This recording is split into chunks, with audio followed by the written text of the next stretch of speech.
Ikdienā ejam katrs savās gaitās tūkstoši dažādos veidos. Braucam ar privātajām automašīnām, gaidām sabiedrisko transportu, ejam kājām, vizināmies eskalatoros, kāpjam pa trepēm un minamies uz velosipēdiem.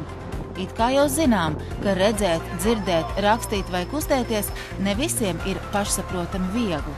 Taču cik lielā mērā šī zināšana kaut ko maina tajā, kā iekārtojam telpu ap mums?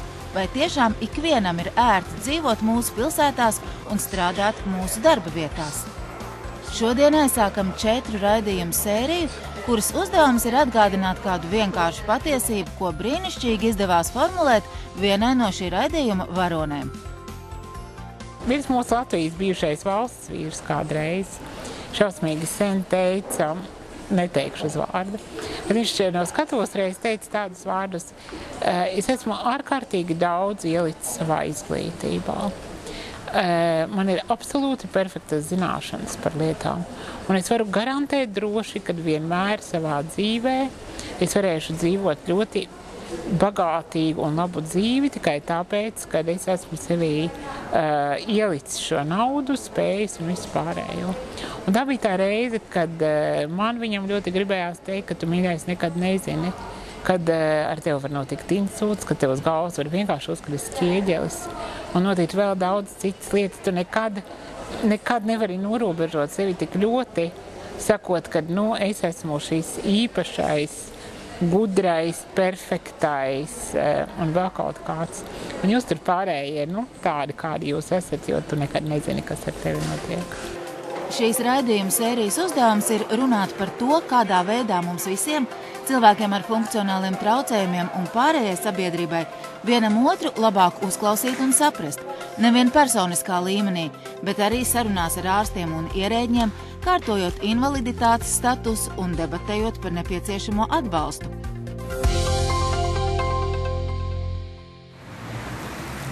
Ej, Klau, man rekticēja remonts, gudvārds. Es vienkārši rakstīju, kad jātaisa. Par to, ka nepieciešams asfalta remonts, jo bedres izbraukt grūti ne tikai ratiņkrēslā, bet arī ar mašīnu, Daiga esot neatlaidīgi rakstījusi. Tiesa, pirms 6 gadiem. Nu ir pienākusi atbilde. Man atsūtīja vēstuli, ka man šogad taisīs asfaltu. Man aiztaisīs bedres, iedomājies. Daigas ceļu no mājām uz darbu un otrādi var saukt gan par elitāru, gan par apgrūtinošu. Viņa zvana šoferim, viņas rīcībā ir vesels autobuss, un, lai pārvarētu jebkuras kāpnes, viņai nepieciešama pacēlāja.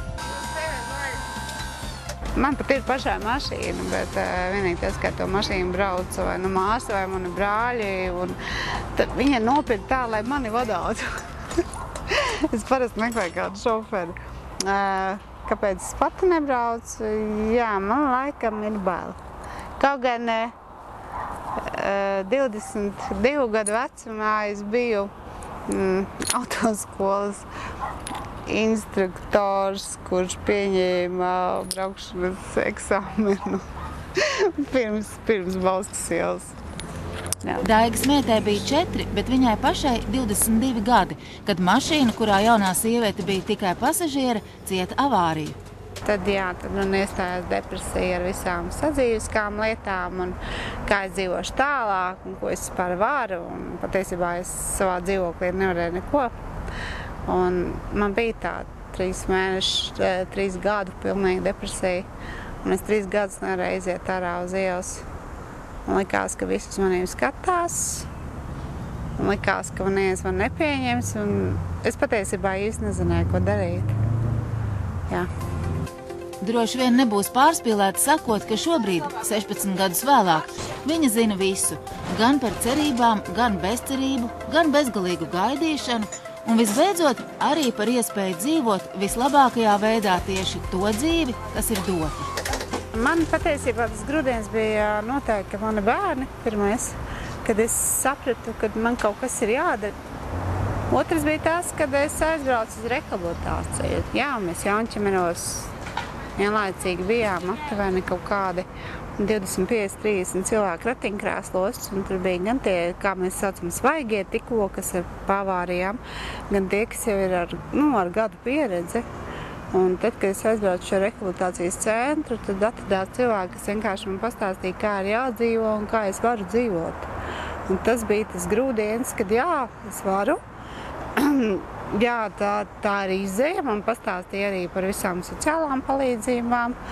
Un es atapos no tās depresijas un reāli sāku pa bišķiem tā kā dzīvot.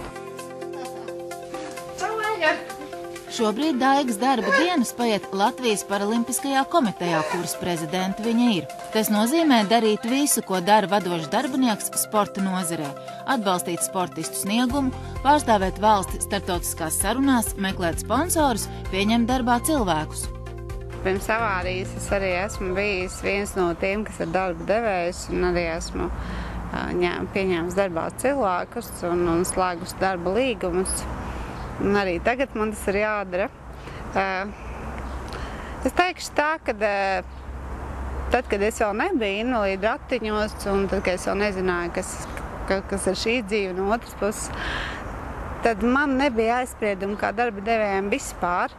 Man vajadzēja speciālistu. Man bija tik tiešām gluži vienalga citam cilvēkam ir gadu, vai viņš sēž ratos, vai viņš klibo, vai teiksim, viņam tur nav pirksts, vai roka, vai kāja. Ja? Es noteikti zinu, vismaz es varu nosaukt 800 cilvēkus pa visu Latviju, ļoti iespringstot un labi padomājot, ja, kurus es pazīstu visā Latvijā, kas pārvietojas ratiņkrēslos. Un vismaz no tiem 800 es zinu, ka vismaz 100 strādā noteikti. Ļoti daudziem arī cilvēkiem, starp citu, ir savas firmas un savus biznesu. Iespēja vai varbūt spēja strādāt cilvēkam ar funkcionāliem traucējumiem ir tikpat svarīga kā ikvienam. Tomēr vidējāk darbinieki atzīsta, ka visbiežāk šķēpi tiek lausti ne jau par strādāšanu, bet tieši otrādi par iespēju to nedarīt. Ja smagāka noteikti invaliditāte, protams, pabalsts vai invaliditātes pensija, tas ir milzīga starpība, protams, un nenoliedzami, ka mūsu klienti cenšas darīt visu dažādiem veidiem, lai mēs noteikti smagāk invaliditātes pakāptu. Ja? Zinot, ka Latvijā reģistrētais bezdarbs joprojām svārstās ap 10%, nenākas grūti izskaidrot iemeslus šādai loģikai. Daudzos gadījumos tas ir savu veidu izdzīvošana. Tas ir proti, ka tas ir kaut kāds sociālais garants cilvēkam, ja, kad viņam ir stabili ienākumu līdzekļi, sevišķi, tāpēc jau arī bezdarbnieki vai maznodrošināti vai ilgstoši darba meklētāji, tie ļoti lielā procentuālā daļā mūsu klienti. Es atceros, ka es atnācu uz šo iestādi strādāt 2005. gadā, kad mēs rakstījām, ka mūsu valstī milzīgi augšupēji un darba rokas trūk. Tad cilvēki tā nelauzās pēc invaliditātes, jo vienkāršāk bija labāk iet strādāt, normāli nopelnīt, nekā tur, teiksim, kārtot visādas birokrātiskas procedūras, lai iegūtu šo invaliditāti. Un, kad sākās krīze, tad arī gandrīz proporcionāli aizgāja uz augšu invaliditāti, ka tas bija viens, ko cilvēks saskatīja kā sociālo garantu. Latvijā ir bijušas subsidētās darba vietas tieši invalīdiem. Taču, ja vien pabalsts ļauj apmierināt pamatvajadzības, bieži vien cilvēki nemaz tik ļoti netiecas pēc piedāvātajām darba iespējām ar salīdzinoši necilu algu. Protams, cilvēki ir slinki pēc dabas, un es nerunāju par cilvēkiem ar invaliditāti. Es runāju par cilvēkiem kopskatā. Jūs, es, viņam kurš cits. Šeit ir normāls slinks. Patiesībā viņš dara kaut kādas lietas divu iemeslu dēļ. Tad, ja vajag ēst, tas nozīmē vajag naudu, vai tad, ja ļoti patīk. Un tad, ja mēs runājam par cilvēkiem ar invaliditāti, ir vai nu jāatrod tā lieta, kas ļoti patīk, un tad mēs varam atgriezties pie tā, ka tikai 10% vispār strādā tādu darbu, kas ļoti patīk, un vispārējie strādā tāpēc, ka grib ēst. Vai arī jādomā, kā motivēt šos cilvēkus savādāk, jo kaut kāds ienākums jau tomēr no invaliditātes nāk.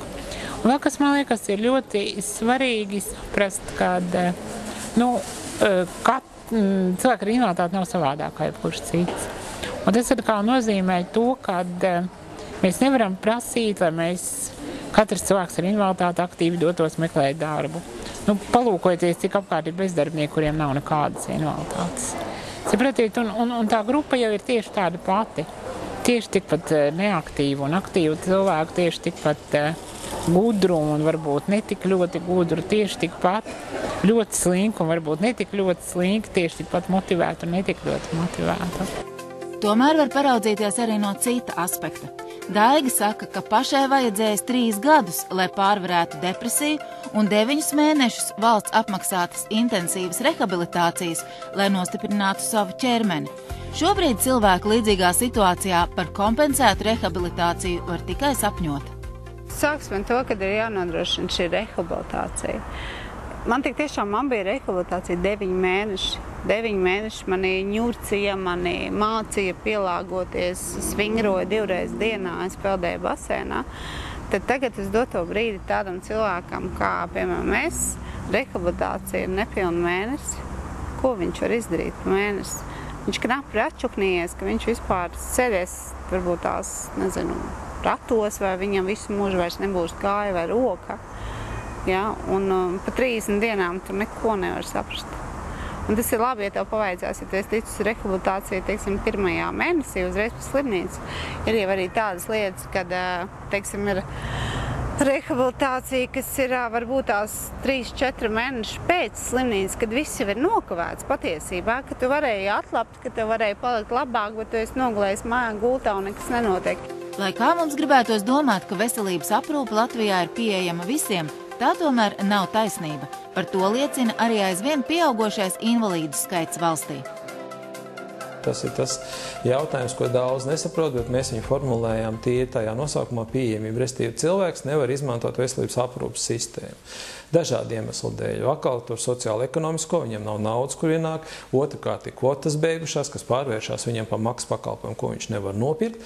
Un es saku, ka šeit mēs tad visu to veselības aprūpes sistēmas defektu redzam, jo agri vai vēl viņi pie mums nāk un arī šī invaliditāte paliek smagāk, tāpēc, kad cilvēks nav saņēmis sev vajadzīgo laikā, ja, vai arī kāda operācija un tā tālāk. Restīvi, viņš nav saņēmis to aprūpi, kas viņam būtu nepieciešama tanī brīdī. Pat nav svarīgi, vai viņš kopumā ir saņēmis, bet tieši tanī brīdī, jo ļoti būtiski medicīnā ir, ka tas jāizdara ļoti laicīgi, ja, jo jebkurai slimībai pēc, tā kā tas atkal no teorijas, pēc 4-6 nedēļām sāks tā hronizācijas fāze, ka viņa aiziet kroniskā formā, ko pēc tam vairs, vai var apārstēt un ļoti grūti pēc tam sadzīvot ar to slimību ir, vai arī vispār vairs neko izdarīt nevar.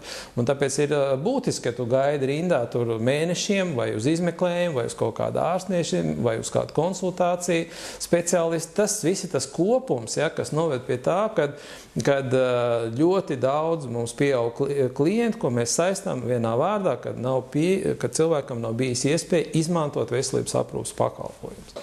Viens no invalīdu sabiedrotajiem noteikti ir prasmīgi ģimenes ārsti, taču nevienmēr pie tāda izdodas nokļūt. Pēc tās jaunās sistēmas, kad tevi uzklausīs un atbalstīs vai palīdzēs, diemžēl jāsacina, ka mūsu valstī, es domāju, kad ir kādi 20–30% ārsti, kas tiešām ieklausās un uzklausa un par teviem tiešām rūpējās. Un pārējie ir vienkārši, es pieļauju tā, ka, ja tev atsūtīs no slimnīcas kaut kādu izrakstu ar tavu diagnozi, ārsts īpaši neiedzināsies, nepaskatīsies, kas tev ir un ko tev vajag. Tā tas ir un tā ir dzīves īstenība. Un vai es tajā veidā varu vainot, teiksim, kā cilvēks vainot, teiksim, ārstu? Es domāju, ka nē. Es domāju, ka viņš ir arī pārslogots, noslogots un tie nenormālie papīri, kas ir jāsaraksta ārstam priekš DAK. Jā, tad. Kamēr objektīvs vērtējums, nosakot pacienta veselības stāvokli un invaliditāti, balansē starp tik daudziem un dažādiem faktoriem, DAK sola ieviest jaunu invaliditātes noteikšanas komponenti, proti pašnovērtējumu. Aizpildot speciālu anketu, savu veselības stāvokli novērtēs un komentēs katrs klients, kam jānosaka invaliditātes grupa. Mēs arī varbūt vēl šodien saņemam tādas sūdzības, kad cilvēki saka, ka viņš pilnībā nav uzklausīts, un tad līdz ar to arī tas pieņemtais lēmums, kas ir pieņemts, viņam nav objektīvs, viņš tā uzskata, ka ir nepareizi. Un kā pirmo to, ko cilvēks atzīmē, tas ir, kad viņš nav uzklausīts, viņam nav ļauts izteikties, viss un tā tālāk. Tad ar šo pašnovērtējumu mēs dodam iespēju cilvēkam, pirmkārt mēs vedinām viņa domu, jā, tad ir zinām jautājumi, kas nav vienkārši jautājumi, bet tie iet, ja tā var teikt, kaut kāda zemteksta, vai ne, tie ietver kaut kādu, ko mēs gribam noskaidrot. Un tas aptver praktiski visas grupas, tādas pamatās grupas, par kurām lielākoties tās invaliditāte tiek noteikta. Un paralēli tam visam, vēl papildus tam visam cilvēkam ir dot iespēju vēl uzrakstīt, ko viņš uzskata kā ļoti svarīgu. Kas varbūt šajos jautājumos nav, jo zināms jautājumu loks, bet cilvēks uzskata, ka ir kaut kāda būtiska lieta, ko viņš gribētu. Un tad tiek dot iespēja arī to pateikt viņam iekšā. Kas gan labāk par mani var zināt, kā es jūtos? Un lai cik ir gudri ārsti, un lai cik ir gudri fizioterapeiti vai psihologi vai vēl jebkas, sajust, kā es jūtos tajā konkrētajā brīdī, kā es jūtos kopumā, varu tikai es pati, vai ne? Un man liekas, šī pašvērtējuma anketa līdz ar to ir ļoti brīnišķīgs veids, kā cilvēks strukturēti un pārdomāti var dot šo informāciju par to, kā viņš jūtās. Komisijas darbinieki apkopos pašvērtējumu un ģimenes ārsti iesniegtos datus un ar klientu tiksies vienīgi neskaidrību gadījumā. Protams, mūsu cilvēkiem ik pa reizē ir tā doma, kad vajag uzvilkt vecāko brunci, vēlams neizmazgāt ilgi matus un nenokrāsoties un tad doties uz ārstu komisiju, lai redz, cik viņiem ir slikti. Un tad varbūt iedos labāku invaliditātes grupu, labāka ir augstāka. Jo bieži invaliditātes grupas saistās ar zināmu stabilu ienākumu. Un tad, kad mēs ļoti daudz runājām par šīm pašnovērtējuma anketām, tad bija tā doma varbūt, kad nav labi uzticēties. Pašnovērtējuma kritiķi saka, ka aizpildot anketu, vēl labāk ir iespējams deformēt patieso situāciju un vēlamo uzdot par esošo. Pamatā ārsti teica, ka tik traki nevar būt, tāpēc, ka tomēr šī subjektīvā sajūta ir ļoti labi saliekama kopā ar reāliem medicīniskajiem dokumentiem. Un tu nevar rakstīt, ka tev sāp galva 24 stundas katru dienu, ja nav pilnīgi nekāda medicīniskā indikācija tam, ka tev viņi sāp. Un tas nozīmē, ka es pieļauju, ka būs diezgan sarežģīts sākuma posms, kamēr cilvēks sapratīs, ka tas nav stāsts, kā es gribētu justies bet ka tas ir stāsts, kā es patiesībā jūtos un ko ir svarīgi pateikt tajā komisijā. Kamēr arī sapratīs, ka jo tu vairāk muļķības acīm redzamas ieraksti, jo mazāk tic arī tam, kas nav muļķības. Īpaši svarīgs invalīdu pašnovērtējums kļūst, domājot par iespēju vai nespēju strādāt. Pati Gunta teju katru nedēļu lido uz Briseli, kur pārstāv Latviju Eiropas ekonomikas un sociālo lietu komitejā. Pēc objektīviem kritērijiem viņas veselības stāvoklis noteikti ir tāds, kas ļautu teikt, iesaistīšanās darba dzīvē ir apgrūtināta. Teorētiski jā. Teorētiski jā, jo man ir vajadzīgs asistents, un ja man nav asistenta, ir daudz lietas, ko es nevaru izdarīt pati. Praktiski es tā nejūtos, jo es patiešām strādāju daudz dikti un dažādās vietās un dažādās valstīs, un man tas neapgrūtina. Bet jebkurā gadījumā, ja mēs ņemam vidējo aritmētisko, ņemam invaliditātes veidu, kāds ir man, tas ir kustību traucējumi, tie ir ratiņkrēsls un tā tālāk, jā, ir vajadzīga atbalsta sistēma, kas man var palīdzēt, sākot ar to, kad es tīri fiziski birojā tieku iekšā, un beidzot ar to, kad man ir kāds, kas padod mapi no plauka, tad, kad man viņu vajag. Par atbalsta sistēmu runāt ir viegli, ja darba devējs ir Eiropas institūcijas, taču daudz grūtāk, ja darba devējs ir ordinārs, viens no daudzajiem. Nav motivācijas vispār nekādas. Mana vienīgā motivācija ir, tu esi ļoti labs cilvēks, paņem darbā. Un labs cilvēks ir laba motivācija, bet viņa nav ilgstoša. Un ik pa reizē viņa pēc kaut kāda laiciņa beidzās un pazaudējās. Lai uzņēmēji ilgtermiņā būtu ieinteresēti pielikt papildus pūles un iekārtotu darba vietu invalīdam, nepieciešami ekonomiski stimuli. Es domāju, ka Latvijā ļoti daudz būtu jādomā par atbalstu darba devējiem. Un tā ir tā lieta, kur šobrīd faktiski Latvijā nav nodokļu atvieglojuma darba devējam.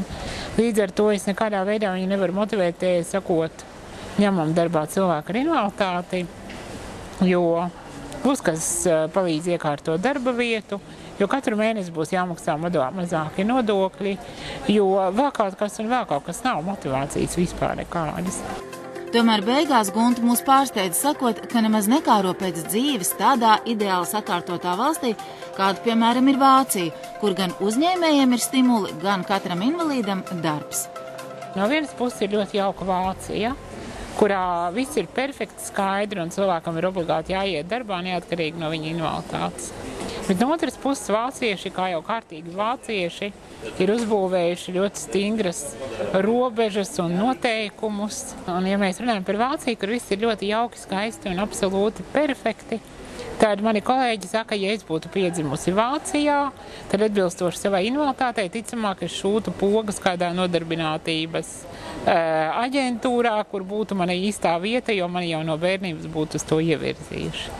Un man vienmēr jautājums, vai es gribu piedzimt Vācijā un varbūt ārkārtīgi jaukā un skaistā vietā par pietiekami lielu algu šūt pogas.